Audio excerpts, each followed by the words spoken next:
Hello everyone, welcome back to my YouTube channel बदला classes second grade second paper subject science, जिसमें आज अपन शुरू करेंगे सेल डिवीजन, कोशिका विभाजन। तो एक सिद्धांत दिया था रुडोल्फ विर्चो ने, ओमनियस सेल्यूला। नई कोशिका का जो निर्माण होता है वो पूर्ववर्ती कोशिका से होता है। ये किसने बताया था? रुडोल्फ विर्चो ने। स्ट्रोसबर्गर नामक साइंटिस्ट ने क्या बताया? नई कोशिका का निर्माण पुरानी कोशिका के विभाजन से होता है, डिवीजन से होता है। कॉल्ड नेगेली कि नए केंद्रक का निर्माण पुराने केंद्रक के डिवीजन से होता है। तो ये चीज़ें अपन को ध्यान में रखनी है। अब शुरू होता है सेल साइकिल, कोशिका चक्र। दो साइकिल चलती है। फर्स्ट होती है इंटरफेज, जिसको कहते हैं अंतरा अवस्था। सेकंड है डिवीजन फेज, जो विभाजन अवस्था होती है। तो ये जो सेल साइकिल होती हैं दो अवस्थाओं से मिलकर के बनती हैं, interphase plus division phase. Interphase में 3 सब फेज होती हैं, जिसको कहते हैं G1, S, G2। Division phase को क्या कहते हैं? एम फेज या माइटोटिक डिवीजन फेज। ठीक है, अब ये अपना एक कोशिका चक्र चलता है। आगे देखते हैं अपन। तो सेल साइकिल का जो क्रम होता है वो क्या होता है? सबसे पहले G1 अवस्था, फिर S, G2 और M का मतलब माइटोटिक फेज या mitotic division. G1, S, G2, M पर आकर के ये अवस्था समाप्त है। फिर वापस कहाँ से शुरू होगी? G1 से, फिर S, फिर G2 के बाद में फिर से M। क्लियर? जैसे ये कोशिका चक्र है। कोशिका चक्र में सबसे पहले ये G1 अवस्था, फिर चल रही है S, फिर है G2। अब ये पूरी जो कौन सी प्रोफेज, मेटाफेज, एनाफेज, टेलोफेज, इस पूरी अवस्थाओं को क्या कहते हैं? M phase. तो सेकंड ग्रेड में अपना क्या क्वेश्चन बना था कि कोशिका चक्र जो सेल साइकिल है उसका क्या क्रम होता है? इस क्रम से प्रश्न बना था। G1, S, G2, M के बाद में फिर से कहाँ से शुरू होगा? G1, S, G2, M। तो ये क्वेश्चंस आया हुआ है। अब इंटरफेस क्या होती हैं?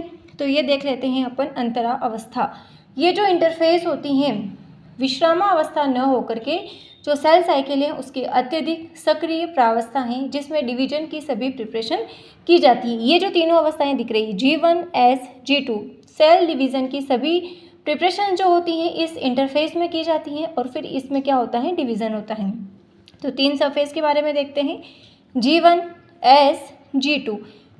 G1 फेज क्या होती है? जिसको कह सकते हैं गैप फर्स्ट फेज। S को कहा जाता है सिंथेसिस फेज। G2 को कहा जाता है गैप सेकंड फेज, या इसको कहते हैं G1 फेज को प्री रेप्लिकेशन फेज या post mitotic phase. Synthesis phase को और क्या कहते हैं? रेप्लिकेशन फेज या ट्रिगर फेज। मोस्ट इंपॉर्टेंट है ट्रिगर फेज। जैसे कि बंदूक का जो जब गोली चलती है तो वो ट्रिगर दबाते हैं ना, तो इसको क्या कहते हैं? Trigger phase. Gap second phase या पोस्ट रेप्लिकेशन फेज, या इसको कहा जाता है प्री माइटोटिक फेज। क्लियर? अब इसका क्या क्या वर्क होता है तो अपन देखते हैं। G1 अवस्था में या पोस्ट माइटोटिक फेज में जो सेल साइज में सर्वाधिक ग्रोथ करती हैं। नंबर फर्स्ट, संरचनात्मक प्रोटीन पाई जाती है, स्ट्रक्चरल प्रोटीन प्रेजेंट होती है G1 फेज में। तो अपना क्वेश्चन यहाँ से बनता है। एस फेज या सिंथेसिस फेज, ट्रिगर फेज। तो डीएनए का जो सिंथेसिस होता है वो होता है इस एस फेज में। ये क्वेश्चंस भी बना हुआ है कि कोशिका चक्र की ऐसी कौन सी अवस्था है जिसमें डीएनए का सिंथेसिस होता है? तो कौन सी अवस्था है? डीएनए का सिंथेसिस एस फेज में होता है। हिस्टोन प्रोटीन का फॉर्मेशन होता है। अभी डीएनए का सिंथेसिस होगा तो ऑफकोर्स हिस्टोन प्रोटीन का फॉर्मेशन होगा। Then G2 post replication phase या प्री माइटोटिक फेज। इसमें सेल ऑर्गेनेल्स की संख्या इंक्रीज होती है, ट्यूबुलिन प्रोटीन का फॉर्मेशन हो जाता है जो कि बाद में स्पिंडल फाइबर बनाता है। स्पिंडल फाइबर मतलब तरकु तंतु, जो एनिमल सेल में प्रेजेंट होता है और कोशिका विभाजन में मदद करता है।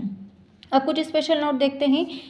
कोई सेल इंटरफेस की सब ऐसे जो सब फेस होती हैं अगर उसमें पहुंच जाती हैं, कोई भी कोशिका है इस अंतरा अवस्था की अगर इस ऐसे सब फेस में पहुंच जाती हैं तो वह विभाजित होकर के ही रहती हैं।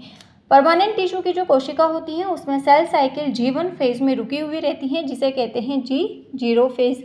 अब अपन क्या पढ़ते हैं? माइटोटिक फेज या डिवीजन फेज। तो कोशिका चक्र की वह प्रावस्था जिसमें डिवीजन होता है उसे क्या कहते हैं अपन?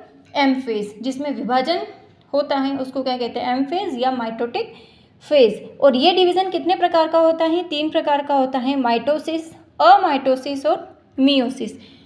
समसूत्री, असूत्री विभाजन और अर्धसूत्री विभाजन। तो माइटोसिस में क्या होता है कि क्रोमोसोम की जो संख्या होती है वो इक्वल रहती है, जबकि मियोसिस में क्या होता है? क्रोमोसोम की संख्या आधी रह जाती है। समसूत्री, अर्धसूत्री विभाजन, असूत्री विभाजन, ये अपन देखेंगे। और इसमें कौन कौन सी प्रावस्थाएं होती हैं, प्रोफेज, मेटाफेज, एनाफेज और टेलोफेज। तो प्रोफेज में भी वापस क्या होती है कि अर्ली प्रोफेज होता है, फिर क्या होता है लेट प्रोफेज होता है, मेटाफेज में भी अर्ली मेटाफेज होता है, फिर लेट मेटाफेज होता है। ये सारी प्रोसेस क्रोमोसोम की जो संख्या होती है वो किस प्लेट पर व्यवस्थित हो जाती हैं, मेटाफेजिक प्लेट पर, किसमें जो न्यूक्लियर मेम्ब्रेन होती हैं और न्यूक्लियोलस का फॉर्मेशन जो होता है वो खत्म हो जाता है और स्पिंडल फाइबर का फॉर्मेशन होता है, ये लेट प्रोफेज में होता है। तो ये सारी जो प्रोसेस हैं इसके बारे में कल अपन शुरू करेंगे माइटोसिस के बारे में, और ये सारी माइटोटिक फेज।